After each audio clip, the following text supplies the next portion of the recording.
തിളങ്ങുന്ന വിജയത്തിൻ കൊടിമൂടി കയറി കൂട്ടിനായി മുസ്ലിം ലീഗും ഒരുമിച്ച് പൊരുതി തളരാത്ത കുതിപ്പുമായി നേതാക്കളും ഇറങ്ങി.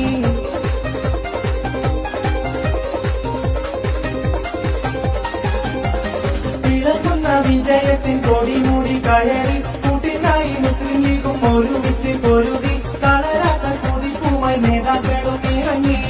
വർഗീയത പറഞ്ഞോരെ വലിച്ചെറിഞ്ഞേ നിലമ്പൂരിൻ ജേതാവായി ആര്യാടൻ വന്നേ. ജൈവിളി പൊങ്ങുന്നേ ജേതാവായി ഷൗക്ക വന്നേ. UDF സാരഥിക്ക് വോട്ടുകൾ നൽകിയോർക്ക് അഭിവാദ്യം നേർന്നിടുന്നേ ആഘോഷ നാളിൽ.